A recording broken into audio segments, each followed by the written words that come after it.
Hello everyone! In today's video, I'm going to show you how to connect Google AdSense to your Wix website. So, let's get started.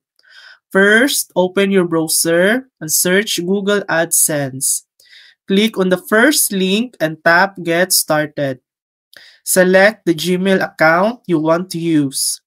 On the AdSense dashboard, click Let's Go under the Site section. If your Wix site is listed, click Go to Wix. On the Wix dashboard, click Add to Site next to Google AdSense.